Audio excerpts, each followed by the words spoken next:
Setetes ilmu sangat berharga. Insya Allah akan bisa menambah iman dan takwa kita. Inilah Setetes Ilmu. Selamat mengikuti.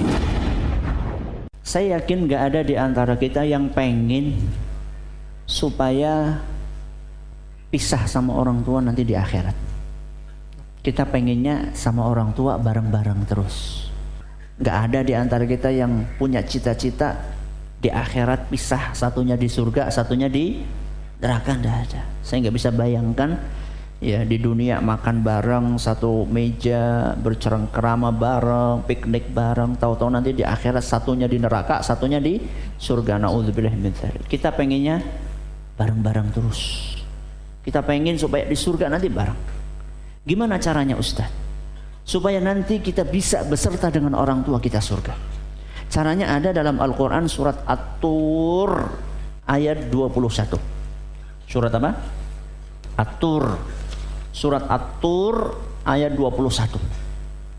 Di situ Allah Subhanahu wa taala berfirman, "Walladzina amanu wattaba'athum dzurriyyatuhum biimanin."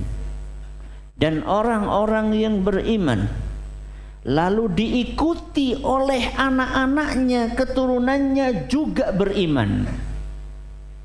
Jadi orang tuanya beriman, anaknya juga beriman. Apa ganjarannya? Alhaqna bihim dzurriyyatahum.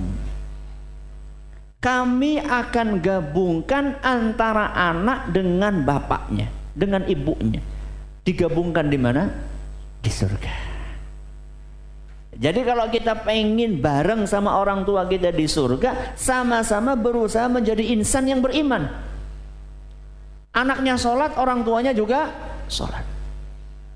Anaknya ngaji, orang tuanya juga ngaji. Anaknya berakidah benar, orang tuanya juga berakidah benar. Nah inilah tugas. Entah itu tugasnya orang tua atau tugasnya anak, tergantung siapa yang dapat hidayah duluan. Kalau yang dapat hidayah duluan anak, maka dia berusaha bagaimana supaya orang tuanya juga mendapatkan hidayah. Sebaliknya, kalau misalnya orang tuanya yang dapat hidayah duluan, kita berusaha untuk anak kita pun mendapatkan hidayah. Kalau kita sudah bisa sukses untuk mendakwai keluarga kita, anak, bapak, ibu, ya, kakek, nenek, Masya Allah semuanya dapat hidayah. Inilah orang-orang yang sukses. Makanya definisi sukses menurut Allah Subhanahu wa ta'ala, faman zuhziha 'anil nari wa udkhilal jannata faqad faz. Barang siapa yang diselamatkan dari neraka, dimasukkan ke surga, maka inilah orang yang sukses. Sukses itu bukan diukur dari mobil kita yang mewah, rumah kita yang megah, tanah kita yang luas. Bukan. Kalau kita bisa masuk surga, satu keluarga masuk surga, sukses. Akan tetapi untuk ke sana kan tidak mudah. Untuk ke sana tidak mudah. Butuh perjuangan. Ketika kita sebagai anak misalnya dapat hidayah dulu, gimana kita mengajak orang tua kita? Harus banyak etika yang kita perhatikan. Antara lain ketika kita ngajak orang tua kita, jangan sampai omongan kita itu terkesan untuk menggurui. Terkesan untuk menggurui. Ayo Pak, ngaji yuk Pak, biar pinter. Kemudian ketika nyetel radio, nih dengerin biar tahu. Emang antum ini lagi ngajari anak TK apa? Etika.